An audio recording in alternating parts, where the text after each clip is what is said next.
Welcome to our third episode of our podcast. आज हमारे guest special guest हैं, तो मिलवाते हैं आपको अपने गेस्ट से। My name is Tanish Gupta, class 9th। आपका नाम? I am Sarika from class 9. Great. तो you both are from class 9th। मजा आने वाला है इस एपिसोड में भाई।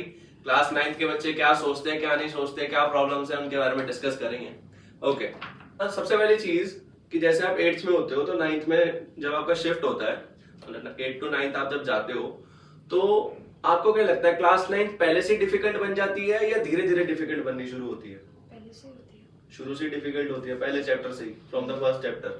What about you? धीरे धीरे होती है। धीरे धीरे बढ़ती है। जैसे फर्स्ट टर्म में तो कुछ नहीं होता, सेकंड टर्म में होता है। सेकंड टर्म में जो होता है। ओके, अच्छा, अभी आपका ऐसा कौन सा सब्जेक्ट है जिसमें आप सबसे ज्यादा स्ट्रगल कर रहे हो? एसएसटी। एसएसटी में। तो एसएसटी में क्या दिक्कत आ रही है आपको? 4 बुक्स हैं, सिलेबस बहुत ज्यादा है। हाँ। ओके, सिलेबस की दिक्कत आ रही है। हाँ जी। संस्कृत। संस्कृत में तो संस्कृत आपको सब्जेक्ट लगता है? आपको प्रॉब्लम किस चीज में आती है सबसे ज्यादा? कॉन्सेप्ट समझने में या पेपर में स्पीड में काम करने में, प्रैक्टिस करने में? कहाँ सबसे ज्यादा दिक्कत आती है आपको? या टेस्ट देते वक्त डर लगता है, कुछ ऐसा क्या होता है? नर्वसनेस होती है। टेस्ट देते वक्त क्या फील होता है? टेस्ट देते वक्त सब भूल जाते हैं। सब भूल जाते हो, जो आता होता है वो भी भूल जाते हैं। ओके, आपको सेम दिक्कत है कि भैया टेस्ट में सब कुछ आता है लेकिन हम भूल जाते हैं। आप रोज डेली सारे सब्जेक्ट पढ़ते हो या रोटेट करते हो? कभी कोई कभी कोई?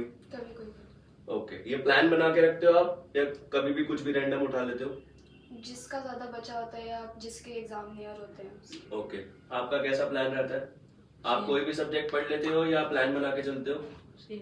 सेम मतलब थोड़ा एक्सप्लेन करो। मतलब जैसे कि जो एग्जाम चल रहा है, कह लीजिए कुछ भी टेस्ट है ट्यूशन में, वो पढ़ना, और जो रह गया है वो। Okay, nice. आपकी जो रिवीजन की टेक्निक है मैं उसे जानना चाहूंगा। आप जो रिवीजन करते हैं, जैसे आपने कॉन्सेप्ट पढ़ा उसके बाद आप रिवाइज करेंगे, तो ये जो रिवीजन की टेक्निक है, रिवीजन आप लिख के करते हैं, रीड करके करते हैं या टेस्ट देके करते हैं? रीड करके। रीड करके रिवीजन होती है आपकी? हाँ जी। बुक को अच्छे से रीड करके। ओके, बुक को अच्छे से रीड करके। आपको नोट्स बनाना ज्यादा ठीक लगता है या आपको सिर्फ बुक पढ़ना ज्यादा ठीक लगता है? बुक पढ़ना। नोट्स बनाने अच्छे नहीं लगते? ओके, क्या कारण है? नोट्स टाइम वेस्ट होता है। टाइम वेस्ट लगता है आपको? ओके, हाँ जी। नोट्स बनाना अच्छा लगता है क्योंकि लिखकर ज्यादा अच्छे से याद रहता है। Good, nice.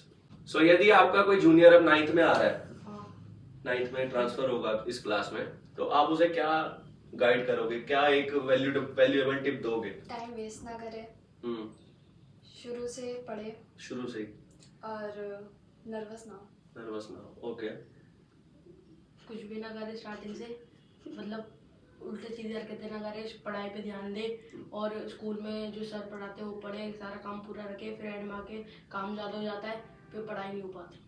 ये बहुत अच्छी बात बोली है दोनों ने कि शुरू से टाइम वेस्ट नहीं करना और पहले से जो काम मिल रहा है उसे करते रहना, ताकि लास्ट में आगे आपके ऊपर प्रेशर ना बढ़ जाए। ठीक है, नाइस। आपको जब आपने सूर्य शिक्षा में एडमिशन लिया आफ्टर योर मिड टर्म, तो आपको क्या चेंजेस दिखा यहाँ पे अपने अंदर? कि मेरे कॉन्सेप्ट क्लियर थे सारे, और डाउट ज्यादा नहीं थे। डाउट ज्यादा नहीं रहे हैं। ओके, आपका? कैसे कि जो हमारे पहले वाले ट्यूशन में थे वो ढंग से समझाते नहीं थे। ठीक है, वो ऐसे ही छोड़ देते थे। यहाँ पे हमारे सारे कॉन्सेप्ट क्लियर हो जाते हैं और अच्छे से हम अपनी रिवीजन कर पाते हैं, और जो आप नोट्स भी बनाते हो उससे भी हमें वो रहता है, हेल्प मिलती है। पहले वाले ट्यूशन में आपकी पढ़ाई किस तरीके से होती थी? यहाँ से और वहाँ का मेथड अलग कैसे है? पहले वाले ट्यूशन में हमारी पढ़ाई, कुछ वहाँ पे जो बच्चे थे वो पढ़ने नहीं देते थे।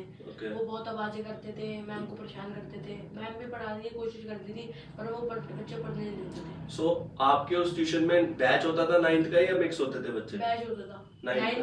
9th का अलग बैच नहीं होता था। 9th और 9th की छोटी क्लास आती थी, फिर बड़ी क्लास आती थी। समझा नहीं मैं, एक बार बोला। 9th क्लास है, 9th के 7th क्लास आ गई, फिर और 10th के बाद 6th क्लास आ गई, और बड़े एक सर थे वो बड़े बच्चों को पढ़ाते थे, 11th 12th के। ओके, वही क्लास 9th के बच्चों को स्टार्टिंग से ही पढ़ना है। पहली चीज आपके दीदी भैया बता के जा रहे हैं कि आपको स्टार्टिंग से ही पढ़ना है। और दूसरी चीज, आपको इंस्टीट्यूट की गाइडेंस लेनी बहुत ज्यादा जरूरी है, और अपने नोट्स भी आपको बहुत ज्यादा बनाने चाहिए। तो मिलते हैं आपसे अगले एपिसोड में, तो तब तक के लिए बाय बाय।